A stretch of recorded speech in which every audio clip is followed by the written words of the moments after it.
Welcome to Mindforce Technology. Let's take a look at our video. யோசிச்சு பாருங்களேன், உங்ககிட்ட ஒரு சூப்பரான ஐடியா இருக்கு. ஆனா அதை யாருமே நம்பல, ஏத்துக்கலன்னா எப்படி இருக்கும்? அப்படிதான் ஒரு கதை இது. ஒரு புதிய சிந்தனைக்கு முன்னாடி இந்த உலகமே கதவை சாத்துனப்போ ஒரே ஒருத்தர் மட்டும் தளராம நின்ன கதை. வாங்க, செஸ்டர் கார்ல்சனோட பயணத்தை பத்தி தெரிஞ்சுக்கலாம். அவரோட கதை ஆரம்பிக்கிறதே ஒரு பெரிய நிராகரிப்புல இருந்துதான். ஒன்னு இல்ல, ரெண்டு இல்ல, பாக்குறவங்க எல்லாருமே வேண்டான்னு சொல்லிட்டாங்க. இந்த லிஸ்ட்ல இருக்கிற பேரெல்லாம் பாருங்களேன், சும்மா சாதாரண கம்பெனிகள் இல்ல.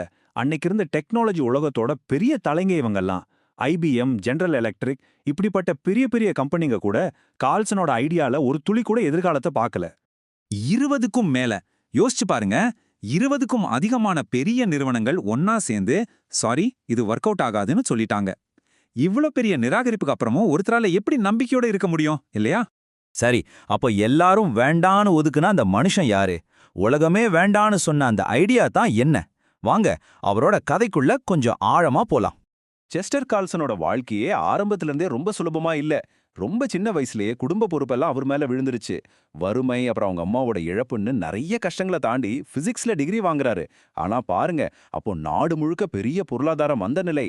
வேலை தேடி 82 கம்பெனிக்கு லெட்டர் போடுறாரு. ஒன்னுல இருந்து கூட பதில் வரல. நிறைய நேரம் நம்மளோட பெரிய கண்டுபிடிப்பெல்லாம் நாம தினமும் பார்க்குற சின்ன சின்ன பிரச்சனைகள்ல இருந்து தான் பிறக்கும் இல்லையா? கார்ல்சனுக்கும் அப்படிதான் ஆச்சு. அவர் பேட்டன்ட் ஆஃபீஸ்ல வேலை செஞ்சுட்டு இருந்தப்போ ஒரு டாக்குமெண்ட்டை காப்பி பண்றதுக்கு எவ்வளோ கஷ்டப்பட வேண்டியிருக்கு, எவ்வளோ செலவாகுதுன்னு நேரடியாவே பார்த்தார். இதுக்கு ஒரு சுலபமான வழி கண்டுபிடிக்கணும்னு அவருக்கு தோணுச்சு. அவர் யோசிச்ச அந்த சுலபமான வழிக்கு பேரு தான் ஜெராகிராஃபி. அப்படின்னா உலர் எழுத்துன்னு அர்த்தம். அதாவது மை வேண்டாம், கெமிக்கல்ஸ் வேண்டாம், ஏன் ஒரு இருட்டு ரூம் கூட வேண்டாம். வெறும் வெளிச்சத்தையும் ஸ்டாட்டிக் எலக்ட்ரிசிட்டியும் வச்சு ஒரு பேப்பர்ல இருக்கிறத அப்படியே இன்னொன்னுக்கு கொண்டு வரது. கேட்கவே ஒரு மேஜிக் மாதிரி இருக்குல்ல? சரி, இந்த மேஜிக் எங்க நடந்துச்சுன்னு நினைக்கிறீங்க? பெரிய ஹைடெக் லேப்லயா? இல்லவே இல்ல. கடன் வாங்கின ஒரு சின்ன கிச்சன்ல தான்.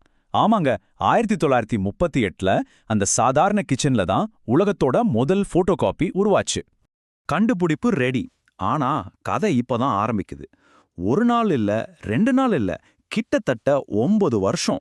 அடுத்த 9 வருஷத்துக்கு அவர் தட்டின எல்லா கதவுகளும் அவர் முகத்துக்கு முன்னாடியே சாத்தப்பட்டுச்சு. யோசிச்சு பாருங்க, ஒரு மனுஷனோட நம்பிக்கைய இந்த 9 வருஷ காத்திருப்பு என்ன பாடுபடுத்தி இருக்கும். இத கார்ல்சனே சொல்லியிருக்காரு. அந்த வருஷங்கள் ரொம்பவே மனசை தளர வச்சிடுச்சு. சில சமயம் நான் பண்றது சரிதானான்னு என் மேலேயே எனக்கு சந்தேகம் வந்திருக்குன்னு அவரே சொல்லியிருக்காரு. எவ்வளவு பெரிய நம்பிக்கையா இருந்தாலும் தொடர்ந்து இல்லன்னு கேட்கும்போது சோர்வாகத்தானே செய்யும். ஆனா இங்கதான் அவரோட கதையில முக்கியமான ட்விஸ்ட். மத்தவங்களுக்கு தன்னோட ஐடியா புரியலையேன்றதுக்காக தன்னோட நம்பிக்கையை குறைச்சுக்க அவர் தயாராவே இல்ல. அவர் மனசுல ஒண்ணு மட்டும் தெளிவா இருந்துச்சு. மத்தவங்க பார்வை வேற, என் பார்வை வேற. நான் என் வழியில தான் போவேன். அப்படிப்பட்ட நேரத்துல தான் ஒரு சின்னதா ஒரு ஒலிக்கீட்டு தெரிஞ்சது. ஒரு பக்கம் அமெரிக்காவோட பெரிய பெரிய கம்பெனிகள்லாம் இதுக்கு ஃபியூச்சரே கிடையாதுன்னு கைவிரிச்சிட்டாங்க.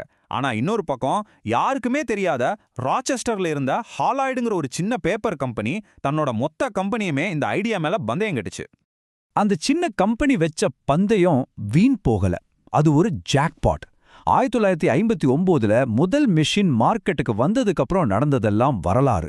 வெறும் 3 வருஷத்துல $60 மில்லியன் வருமானம். அடுத்த 10 வருஷத்துல அந்த குட்டி கம்பெனி ஒரு மல்டி பில்லியன் டாலர் சாம்ராஜ்யமா மாறுச்சு. அப்போதான் இந்த உலகம் அவரை திரும்பி பார்க்க ஆரம்பிச்சது.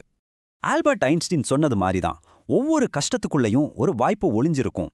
கார்ல்சனோட வாழ்க்கைக்கு இது எவ்வளவு கரெக்டா பொருந்தது பாருங்க. அவர் சந்திச்ச ஒவ்வொரு வேண்டாம்ங்கிற வார்த்தையும் ஒரு பெரிய வெற்றிக்கான கதவை தான் திறந்து விட்டுருக்கு. உண்மையில கார்ல்சனோட கதை ஒரு தனிப்பட்ட சம்பவம் கிடையாது.